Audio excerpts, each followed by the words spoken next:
The conversation my body was having with me was very sobering and unrelenting. And it said, look, you're in pain, and I'm going to continue to keep dishing it out until you slow down and you reach out and you ask for help. This is the Home of Healthspan podcast, where we profile health and wellness role models, sharing their stories and the tools, practices, and routines they use to live a lively life. Christopher, it is a pleasure to be here with you today. And I have a lot of questions following your background and the journey you've taken since. And before we jump into that, I'm just curious, how would you describe yourself? I would describe myself as a lively, heretical investigator. Heretical investigator. And I think anybody hearing that can start to understand why I'm so excited about diving into Christopher's journey. Because at one end, I mean, what your background as a Navy SEAL, one side, it's the elite of the elite, but there's something with the elite that's also kind of somewhat of a known path of where you're going. And I don't think what you've done since is the common path for a lot of Navy SEALs. And getting into Chinese medicine, and I'm really curious on the role, because I think a lot of people think of SEALs for the peak physical aspects. But a friend of mine, Rich Devaney, was a SEAL and talked about it's the mindset. And I think that's really been the driving force of your work since leaving and your discovery. So can you talk a little bit about a little bit of your time in the SEALs, but more kind of what happened after you left? It's interesting. When you go to SEAL training, there's a lot of big guys. Like they're big, they're muscular, like they look the part, right? Like Adonis on steroids.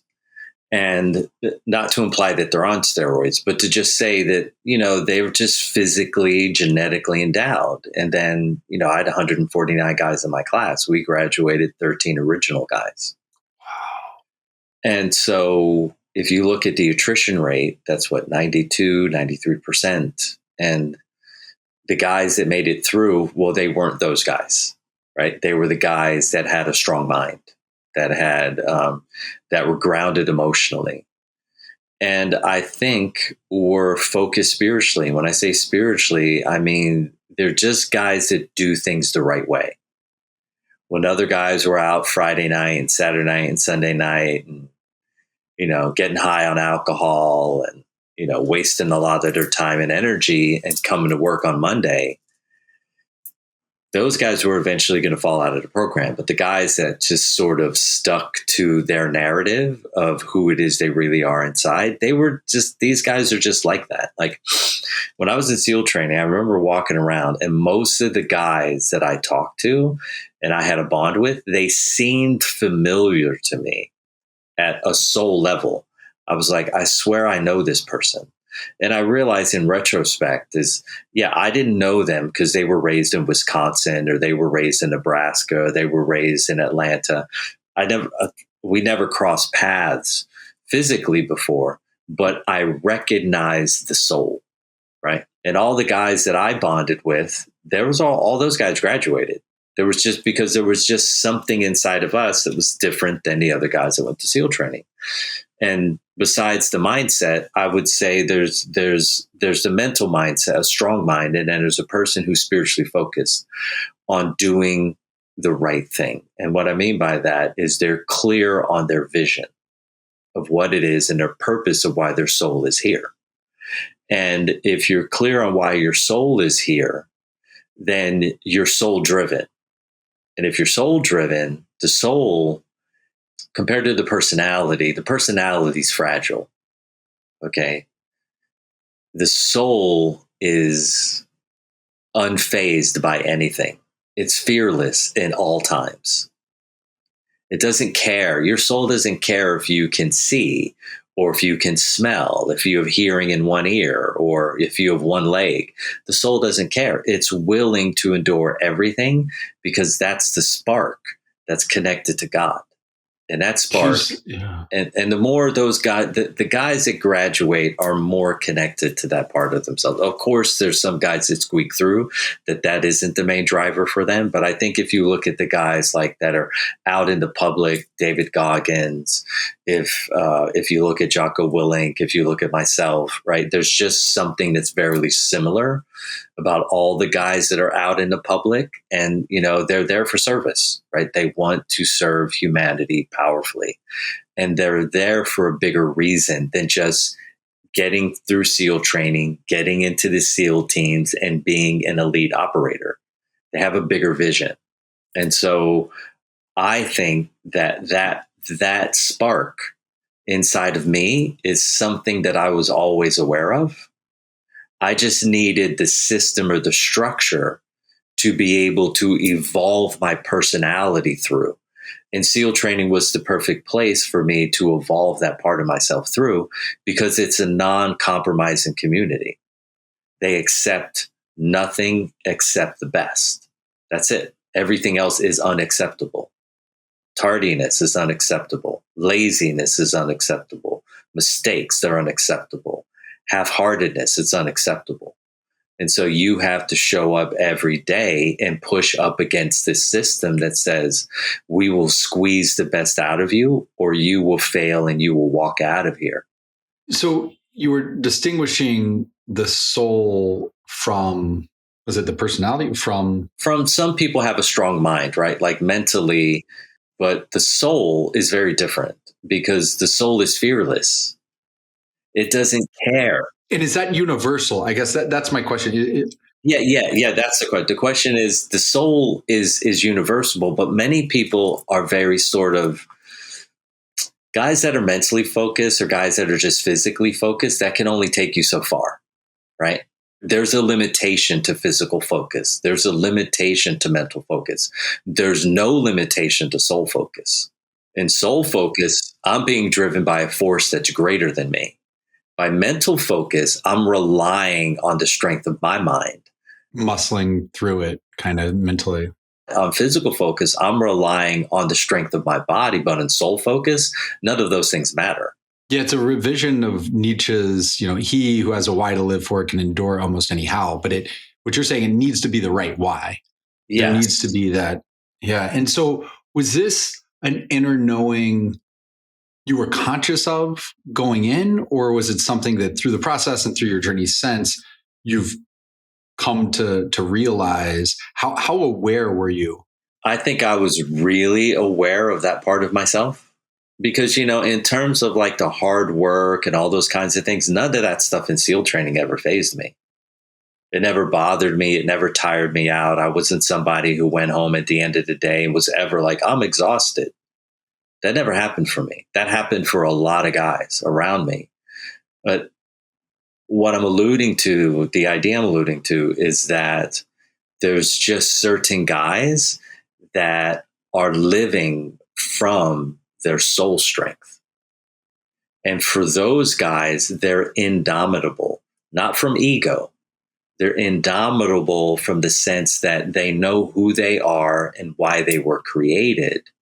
And they're simply following the breadcrumbs that they agreed to follow when they got here. They're aware that there's something greater than them, and they're letting that drive them, as opposed to relying on the fragile, conditioned personality. And so that got you through not just the training, but obviously the people think that the Hell Week and the training is the hard part. You're like, no, that's just getting you set up to then go do the work of the job. But then I guess coming out the other side, you still had that soul, that inner drive, but it sounded like maybe your body started to send you some signals. Yeah, it sent me some loud signals. It said, listen, yeah, there are limitations to your body. And yeah, you might be living on soul purpose, but you have to respect your body, Christopher. You need to slow down. You need to recalibrate. You have to look at your limiting beliefs, and you have to reassess, and you have to walk forward in a different way, because your body can't handle the strength of your soul where it is currently. So let's take a half step back and let's reassess, and let's call in some people who can help you start to understand what it takes to build a truly intelligent body that's aligned with the power that's in your soul. And if you can do that, you can be really effective, and you can change the world that you live in a very positive way. And so could we unpack kind of the three phases of that? Like, one, the conversation your body is trying to have with you, like what that looked like, what that felt like, what that journey is. And then we can get to the help and the journey of learning. And then from that, the journey of then teaching others to learn the same. The conversation my body was having with me was one that was very sobering and unrelenting. And it said, look, you're in pain, and I'm going to continue to keep dishing it out until you slow down and you reach out and you ask for help. And so my first bit of pain I had was plantar fasciitis. And then, of course, I kept training because I got a SEAL team mindset, right? And I kept training through that. And then I ended up with runner's knee. Okay. Then I ended up with iliotibial band friction syndrome. Okay. And then I had compartment syndrome in my left calf. And then I shifted from compartment syndrome to rupturing a bursa in my left hip. And then I ended up with low back stiffness on the left. And then I ended up with frozen shoulder syndrome on the left. And then I ended up with a cyst growing on my left wrist. So I literally couldn't carry groceries with my left hand anymore, grocery bags. And then I ended up with an inability to turn my head to the left, which means now it's dangerous when I'm driving, right? So I have to turn, imagine you're driving. Now I have to turn my whole body instead of my head every time I'm changing lanes, right? So now it's getting more risky. And then I started losing, the first thing I started losing was my hearing in terms of my sense organs. Then I started losing my vision. And then I started losing my sleep. And then when my sleep went into this insufficient, inconsistent level of rest, then all of my symptomology, it got more intense, right? But of course, I kept training because I got a SEAL team mindset. And once I put my soul in a specific direction, there's no stopping me. And the only thing that did stop me and make me reassess was the pain. So in the end, the pain was the thing that woke me up the most. It was the thing that got me to say, hey, slow down. You have to change. What was the time frame on this? Yeah, that time frame would have been 1997 is when it first started to show up. And that went on until I successfully interrupted it in 2001. Okay, so 4-year period. And when you slowed down, what did slowing down mean for you? Because it might not mean the same for other people depending on where they are, right? Well, what happened is that all happened, and I've left out the most important thing was in 1999, I was in a car accident. I was in Ocean Beach driving to teach fitness class that I was teaching, and this car ran the red light and T-boned my car. And then after that, I could never get away from the pain. Pain that comes and goes, you can deal with it, okay? But pain that never leaves eventually says, hey, you better wake up because it's getting worse.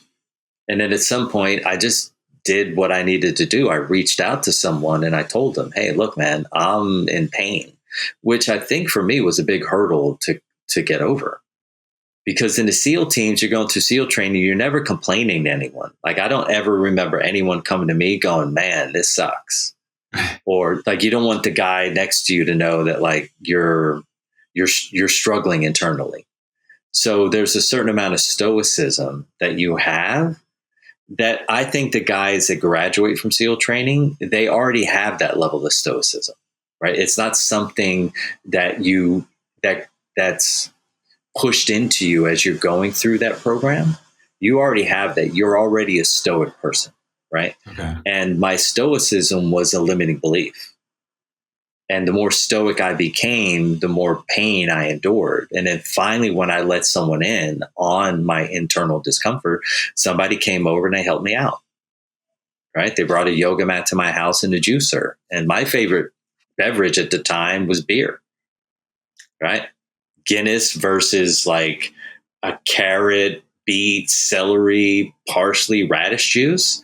I was going to take the beer every time. So Yeah. I basically had to change how I did everything. I changed the way that I ate. I changed the way that I moved. And I invited people in. And the more people that I invited in to help me, the faster my wellness trajectory changed, right? I literally went from being on like a slow level escalator at the airport or the mall to being on an elevator. And then once I got on the elevator, and I met people who could teach me how to work on myself, because I've always been self-focused, self-disciplined, then I was able to grow exponentially. Most corporate wellness programs overwhelm employees with too much, or they offer too little to be useful. A Lively gets it right. We start with each employee's data and goals, then serve one clear, personalized action at a time. No noise, just real behavioral change. The outcome? A healthier, happier workforce, and measurable impact for your business. Visit alively.com to see personalized wellness in action. You talked about the stoicism as a limiting belief. And I want to run this by you to see what you think of it more as a tool that in certain situations serves you really well. Yeah. But when it becomes your only tool, then it becomes really problematic. Yeah. Yeah, because you can turn on that way of being and no one knows how you're really feeling, including you. Because the stoicism is a mask that disallows you to crumble underneath the weight and pressure that you're under, right? But there are times for you to actually feel the impact of things so that you can measure whether or not this is good for you. But when you're stoic all the time, you're just driving ahead with goals in mind without understanding that, hey, there's a cost for what you're doing, because you can't feel the cost in the moment, because your stoicism overrides the true level of sensation that you should be tuning into. Like if I go on a 14-mile run and I come back home, I should feel tired.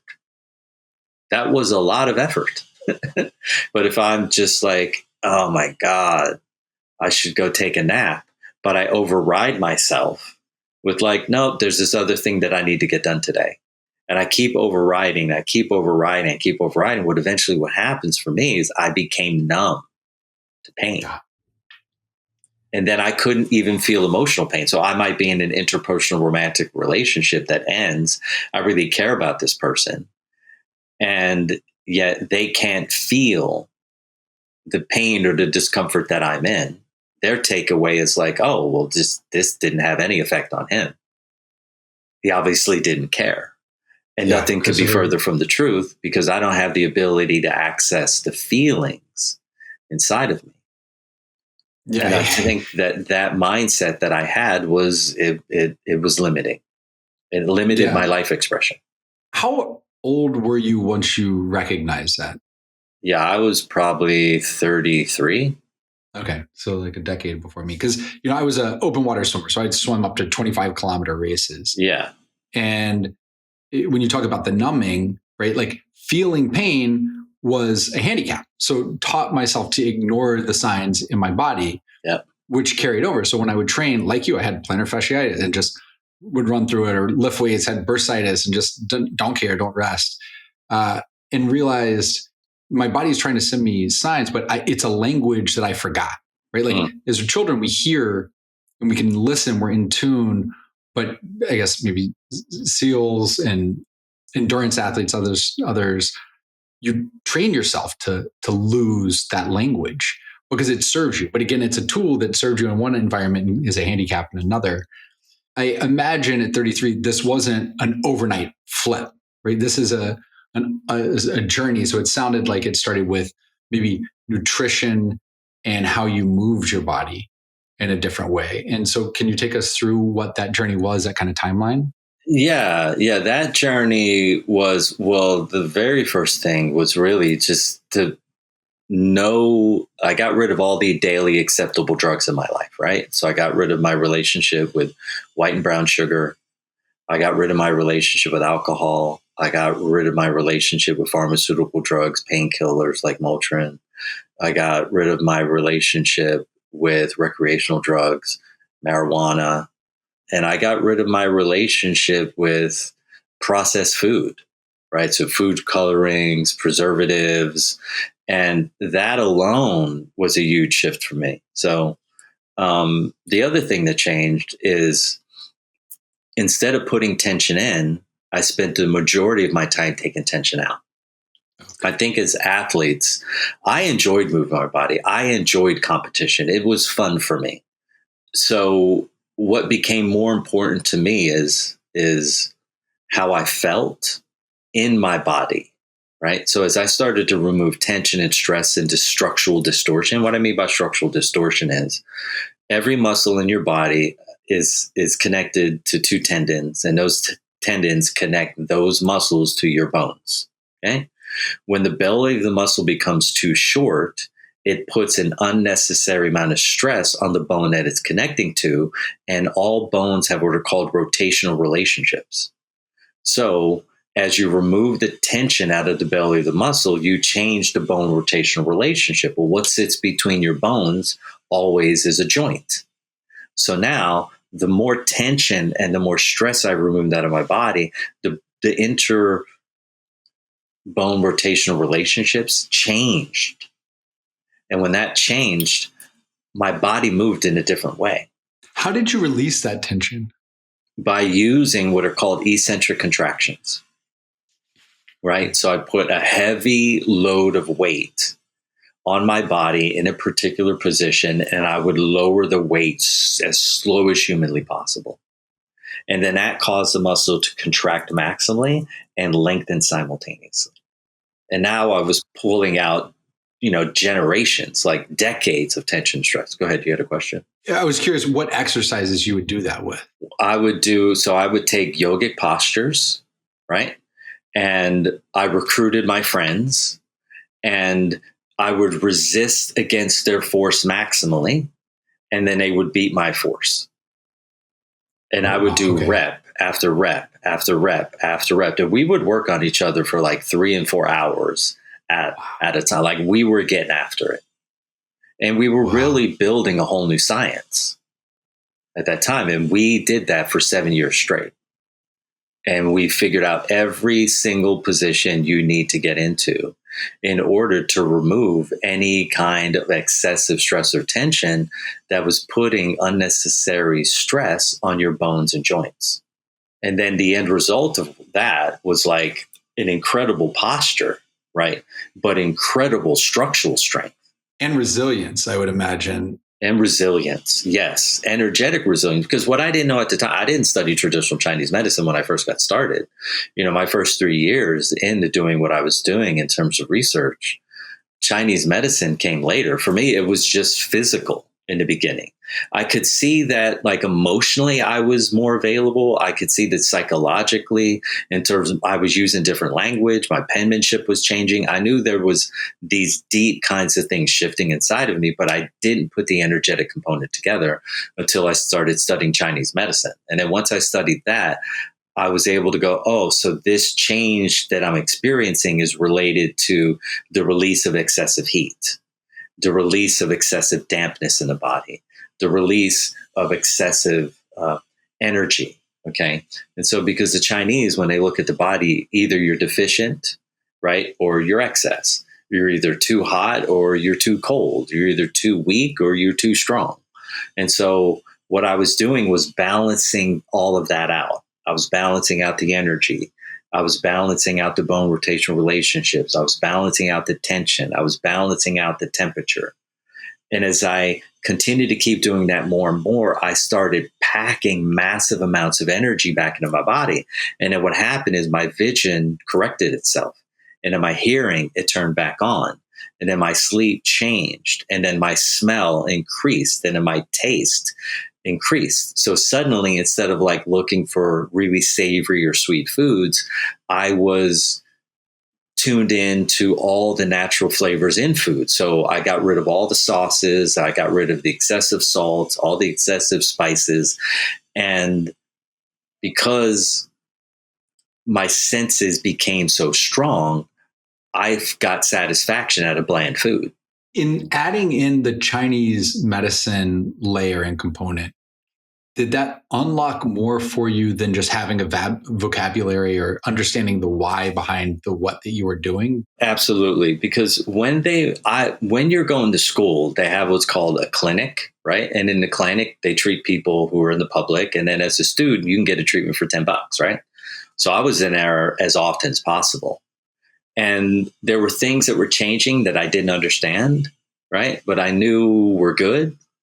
I would be laying on a couch and suddenly I would have a vision of the solar system in front of me and all the stars in our solar system. I was like way above them. I could look down and see the sun and the earth. I was like, whoa, this is wild. And so I knew there were like these extrasensory perceptions that were getting activated, like these specialized systems inside of me. The more consistent I was with those treatments. And so now I started to develop a deeper interest in understanding those things. So I went to study at the Universal Healing Tao University in Chiang Mai, Thailand, with Grandmaster Montauk Chia. And I started studying that and getting a deep understanding there. And then I was inspired to go into like a dark room retreat for 28 days in absolute darkness and have those experiences. And so all of it was continuing to help me evolve into who I always was. But because of all the generational tension and all the generational trauma that was passed off to me through the epigenetic channels from 7 or 11 generations ago, all of that was suppressing my internal spiritual power and my energetic power. And so Chinese medicine and Taoism and Buddhism and meditation and Tai Chi and Qigong was helping to reactivate those dormant forms of intelligence that were sitting in my 4th, 5th, and 6th strands of DNA that I no longer had access to. Turned them on. Wow. Okay. And so how long was that? I mean, you were studying. Well, that study's still going on. Ongoing. So I study with Dr. Mikio Senki, who's the world's foremost authority in esoteric acupuncture, right? And I see him probably for, 50 treatments or 60 treatments a year, right? Because, I'm at this point where for me, it's about evolution now. Like, because I realize the more I light up myself, the more it affects the collective mind, right? So you have the theory of relativity, E equals MC squared, right? At Einstein, which was beneficial because it gave credence and the understanding of the mechanical. Okay, but the problem was that he left out the most important part of that equation, which would be IC equals MC squared, right? Which means individual consciousness equals mass consciousness times the speed of light, which influences me the most and motivates me the most. E equals MC squared gives me no internal motivation. But IC equals MC squared motivates me enormously because I know then that everything that I do to myself that's positive affects everything else around me. And vice versa. Everything that you do that's positive affects everything around me as well at a subtle level. And so now I'm more motivated to do the things that I do in terms of the treatments and the healing and the growth and evolution of myself, because I understand that I am connected to a collective mind, to a collective will, to a collective soul that we all share here on earth. And I guarantee you, I'm going to do my part. I'm going to do my part to make this world a better place, except the way that I go about it is going to be very different because I'm focused on the internal. versus the external. Let's say someone wants to be a governor. They want to affect external policies, right?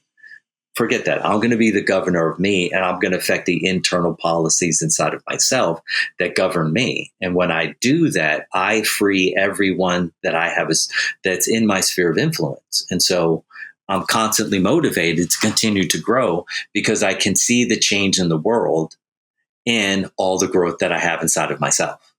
And so what does that work look like today, right? Like the inner work never stops. What's the work look like today? Like on the practical, what it looks like is in my infrared sauna, 7 minutes, 10 minutes, sometimes 30 minutes, sometimes 20 minutes, depending on what I need that day. And during that time, I'm running different attunements. So for instance, one attunement, which I think will be really beneficial for you, which you'll like, is you're going to sit down in a meditative state. I do it in a sauna because I'm sweating at the same time. I like to stack things.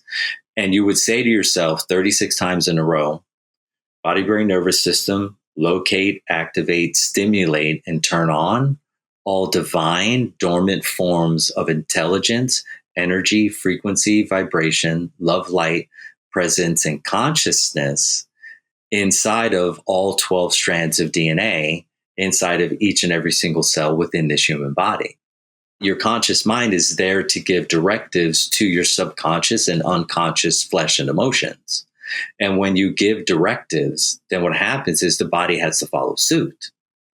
So if I say body, brain, nervous system, locate, activate, stimulate, and turn on all divine dormant forms of intelligence, energy, frequency, vibration, love, light, presence, and consciousness embedded within all 12 strands of DNA inside each and every single cell with this human body. As I say that again and again and again and again, what happens is I'm recognizing my brain and I'm building a neural pathway. Well, if I did that 10 days in a row, I've said it 360 times. If I did it 100 times in a row, I gave my body, my brain, and my nervous system the same command to unlock, right? To activate and stimulate all the divine dormant forms of intelligence embedded within all 12 strands of DNA. You got to remember, we're on a third dimensional plane of existence, right? So first, second, and third dimension, that's what this universe is about. You know, this is the first Hubble universe.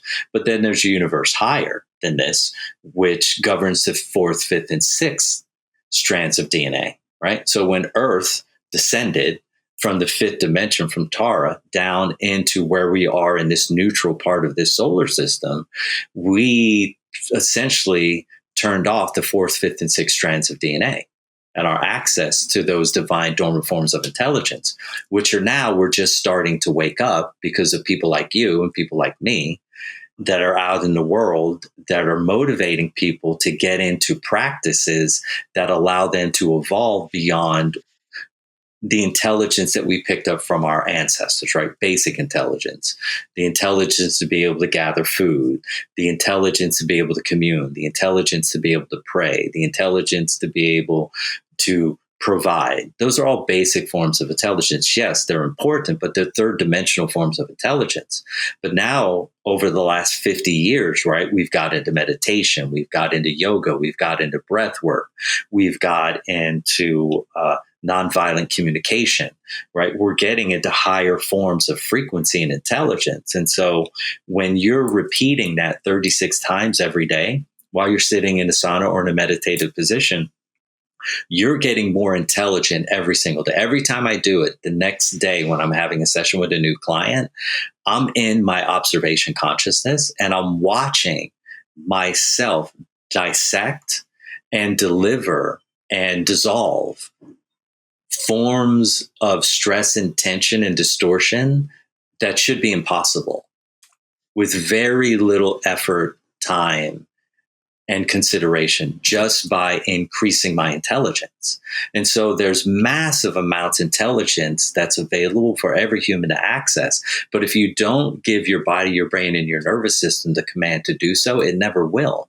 It will only do what your parents gave you in their training during your parentage, right? Which what our parents gave us is, it's like watching a football game from 1904. It's so ancient and outdated. Well, our lives can be much longer, but they can be also much more satisfying and much more complete, but much more elevated. Because if I elevate my intelligence, it means I can manipulate my environment more successfully to produce the results that I want. And if I'm soul driven, well, then my focus is on what? Is on providing opportunities for myself and for others that elevate their connection to the divine and allow them to honor their principles, their values, their ethics, and their morals at the highest standard. Yeah. I mean, this is really not the work of a lifetime, but I mean, potentially many lifetimes, right? Yes. You're running through in the soul in the building, because it's moving from a capped environment, a ceiling of, hey, we're trying to reach this, to this limitless. There are realms that we haven't even reached yet. And Christopher, you have an absolutely beautiful soul. It comes through just in the conversation, all the work you do.